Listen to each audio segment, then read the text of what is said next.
Nous avons fui en marchant la nuit parce qu'on ne pouvait pas sortir le matin, parce qu'on tirait de partout. Il y avait des tirs, des cris, des pleurs, il y avait même des cadavres sur la route. Donc, c'est la nuit qu'on s'enfuit.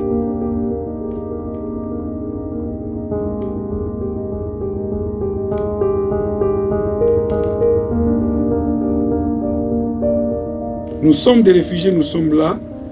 Je viens du Congo, je suis là. Et derrière moi, le pays brille encore.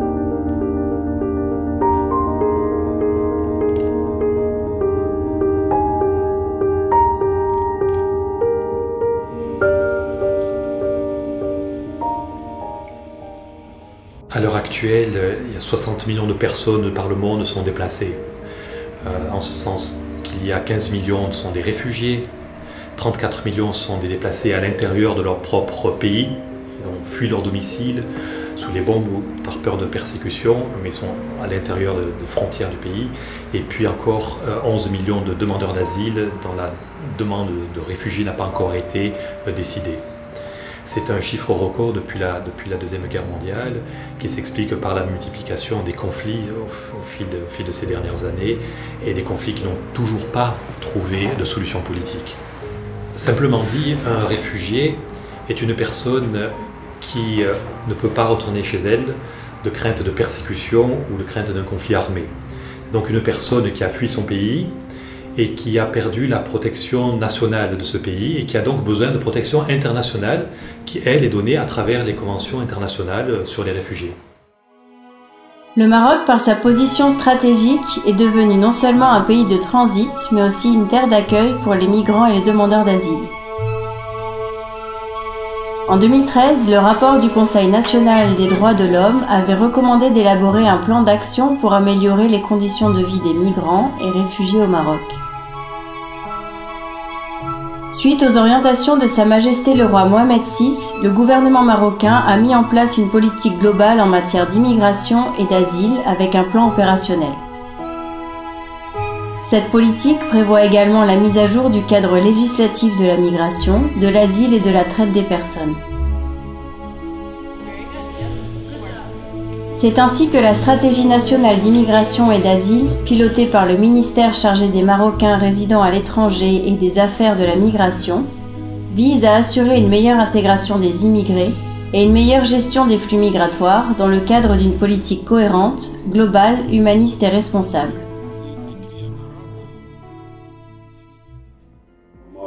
Quand j'ai quitté mon pays, j'étais au Cameroun. Après le Cameroun, j'ai traversé le Niger. Au Cameroun, à peu près 4 ou 5 mois, j'ai fait au Cameroun. Il avait les voitures, on nous donne un peu d'argent. Avec ça, j'achetais les nourritures, des habits, mes petits besoins. Après le Cameroun, j'ai traversé le Nigeria. Du Nigeria au Niger. Après le Niger, je suis passé par le Mali, du Mali à l'Algérie. À l'Algérie, j'ai un peu duré au moins 8 à 9 mois. J'ai fait à l'Algérie avant de rentrer ici au Maroc. En 2014, il y a eu une campagne de régularisation des migrants, pas nécessairement des réfugiés, des migrants au sens large, des migrants en situation irrégulière. Quelques 20 000 personnes ont ainsi pu être régularisées de façon exceptionnelle. Parmi eux, un certain nombre de Syriens, 5 000, donc des réfugiés, des personnes qui avaient besoin de protection internationale. Cette campagne de régularisation a cessé fin 2014. Pour ce qui est des réfugiés, une procédure est en cours qui continue et au terme de laquelle il s'agit d'un travail conjoint entre le HCR qui continue d'enregistrer les demandeurs d'asile, déterminer qui est un réfugié et qui ne l'est pas, et pour les décisions positives, partager ces recommandations avec le gouvernement. Et une commission interministérielle a été établie qui donc revoit ces cas-là, avalise les recommandations du HCR et donne à ces personnes-là des documents, des cartes de réfugiés et qui leur donne droit à un titre de séjour renouvelable. Donc ça, c'est une procédure conjointe qui indique bien que nous sommes dans une phase transitoire ici au Maroc dans laquelle petit à petit il y a un transfert de responsabilité à l'origine du HCR vers les autorités marocaines. أنا جيت من العراق وصلت المغرب. أنا لاجئ يعني جيت سجلت بالأمم المتحدة، عرفت بجمعيتكم إنه تمول مشاريع صغيرة. معي مشروع كوفي شوب صغير، هو عبارة عن مركز ثقافي يجمع فيه دارسين للدراسات العليا، وفي نفس الوقت هو مشروع يبيع قهوة ويبيع مشروبات باردة وكذا وهذه الأشياء. فهو عبارة عن محل صغير في مكتبة صغيرة، في يجمعون الناس المثقفين، الطبقة اللي هم المتعلمين واللي يرتادوا الجامعات، من اللاجئين أيضا، من اليمنيين والعراقيين والسوريين. هو مكان للتجمع وفي نفس الوقت مكان لرزقي، يعني لأنه أبيع فيه قهوة وكذا. La MAF travaille sur l'insertion socio-économique des réfugiés dans l'objectif de les rendre autonomes financièrement et qu'ils puissent subvenir à leurs besoins économiques. On fait ce travail dans le cadre d'un programme avec le Haut Commissariat aux réfugiés depuis 2007. Au long de ce projet, on a bien évidemment su nous adapter aux évolutions institutionnelles. On est passé des AGR vers l'insertion formation professionnelle qui n'était pas évidente à l'époque.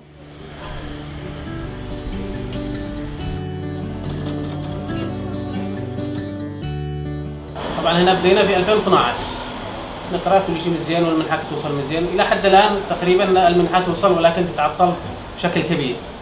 بعدين حصلت المشاكل في اليمن والحروب وبين الحوثيين وهذا واللي موجود، يعني الحاصل اللي موجود ما ندخلش فيه. طريقة تعرفي في المنطقة هنا في الرباط، تعرفت على مغربية، تزوجت فيها، كونت الأسرة ديالي في المغرب. مع خبرتي فيها في المجال في الإعلاميات والبيع والشراء في والكتابة العامة، لأن هي الخدمة الأساسية في الكتابة العامة والإعلاميات. والحمد لله بدأنا في مشروع بمساعدة مع جمعية المشاريع الصغيرة، بدينا بمشروع صغير. بدينا طبعا في البداية احنا أسسنا كل شيء ووجدنا المكان وكرينا، وبعدين قدمنا ملفنا لعند الإخوة الأستاذة هاجر والأستاذ سعيد والأستاذ رضا، بدأوا معنا وتساعدوا معنا. Le Maroc n'a pas été un choix au départ quand j'ai quitté le pays. Donc les circonstances du parcours m'ont fait arriver au Maroc. Et ça a été difficile. C'est depuis janvier 2007 que j'ai été reconnu comme réfugié. Mais ces papiers du HCR ne m'ont pas directement donné accès au travail, au logement ou à un certain avantage. Ça a été juste pour dire que je suis X, je m'appelle Y. Mais ça a été difficile de vivre en étant sans papier. Quand Sa Majesté le Roi a pris l'initiative de régulariser les réfugiés et les migrants, c'était en septembre 2013, pour nous c'était un grand soulagement. Arriver quand même à avoir une carte d'identité qui puisse donner accès au travail. Et donc moi, c'est au mois de janvier 2014 que j'ai eu ma carte de séjour. Le grand défi au début, c'était la régularisation de ces personnes, le séjour de ces personnes. Ces personnes étaient dans le risque permanent de la rétention, de l'interpellation. D'accord?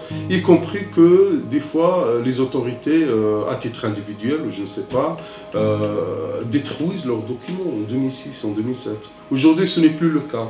Les juges sont conscients de cette catégorie, la police est consciente de cette catégorie, il y a une discussion là-dessus, il y a une loi qui se prépare, il y a une approche humanitaire, tout ça a joué à ce qu'aujourd'hui on est dans une autre phase. Au-delà de l'intégration légale, aujourd'hui les réfugiés n'ont plus de ce problème de risque, mais ils sont toujours dans la précarité. Je veux dire par là, c'est un deuxième stade, c'est l'intégration économique, c'est l'intégration scolaire, il faut prendre en considération l'existence de cette catégorie au sein de la société, qui est un facteur d'ailleurs de coexistence, de progression. Je crois qu'aujourd'hui, le défi est d'intégrer cette catégorie dans le système économique et social, qu'elle puisse avoir une voix, qu'elle puisse produire économiquement et qu'elles puissent vivre en dignité aussi.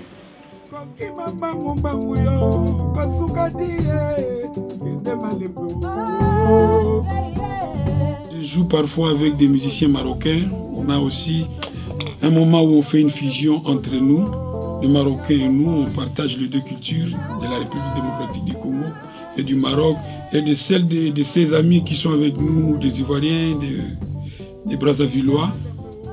On essaye de partager nos cultures à travers la musique. C'est ça pour moi l'intégration au niveau de l'art, étant artiste. C'est ça l'importance pour moi, que je suis au Maroc, d'apprendre la culture marocaine. Et j'ai donné ma culture à mes frères marocains. C'est un avantage pour moi. Parce que le monde d'aujourd'hui, nous devons vivre ensemble. Nous devons vivre en cohabitation. Alors pour vivre ensemble, nous devons accepter l'ordre tel qu'il est. Nous devons accepter la culture de chacun de nous, tel qu'il est. Donc c'est ça, ça nous permettra de vivre ensemble dans un monde meilleur où il n'y aura pas de haine, il n'y aura pas de conflit, comme chez nous en ce moment.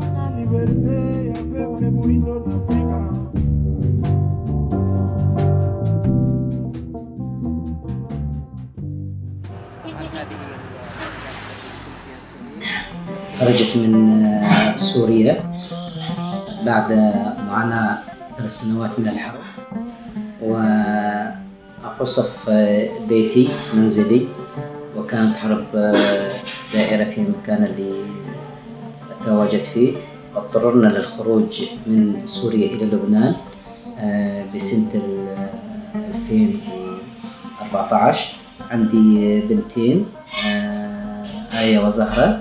عندي آية القسم الثالث وعندي زهرة روضة. الحمد لله دخلوا المدارس. يعني نحن نريد كشعب سوري نكون منتجين وليس مستهلكين ونحاول على فرص عمل أكثر وطموح أكثر ويعني نخرج من الحالة اللي إحنا فيها بعد هذه المعاناة الطويلة. Pour la mise en œuvre de la stratégie nationale d'immigration et d'asile, les défis sont majeurs. Toutefois, les migrants régularisés et les réfugiés reconnus par le Bureau des réfugiés et des apatrides peuvent maintenant accéder au même titre que les Marocains à des services de base comme le système des logements sociaux, le système d'éducation formelle et non formelle, les services de formation professionnelle et l'emploi.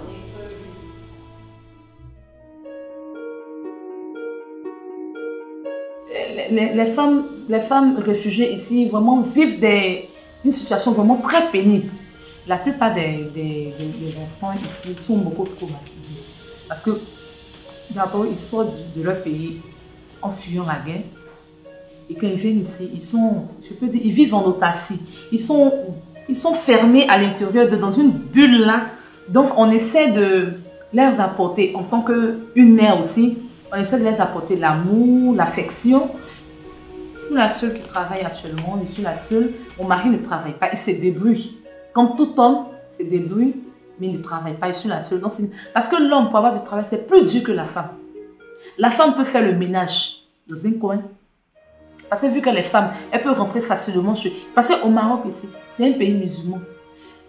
C'est rare que tu vas voir un homme qui va aller travailler comme jardinier dans la maison je peux dire, d'une famille. Mais pour la femme, c'est un peu plus facile.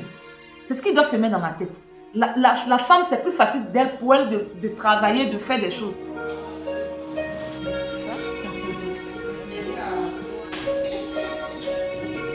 Centre de la Fondation Orient-Occident à Rabat, c'est un centre ouvert à tout le monde, de 8h30 jusqu'à 9h du soir. C'est un centre où il y a beaucoup de services qu'on essaie d'offrir aux Marocains, aux migrants, aux réfugiés, de l'écoute psychologique jusqu'à l'appui, l'accompagnement à la recherche d'emploi. Avec la collaboration des partenaires, on essaie de plaidoyer pour que les réfugiés s'intègrent dans la société marocaine. Et maintenant, le grand challenge pour les réfugiés, c'est l'employabilité. En plus, il faut plaidoyer pour les droits, pour les droits la santé, le droit de l'habitat, l'éducation, etc. Je suis réfugié aujourd'hui, mais je n'aimerais pas rester réfugié toute ma vie. Parce que je viens quelque part. Je viens quelque part. Un jour, si je retourne d'où je viens, les sols de mes ancêtres, ça serait un grand plaisir pour moi. C'est là où j'ai été né.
Mabokolo ye etike mawa koya longili kambo basangisi ye elongo na bana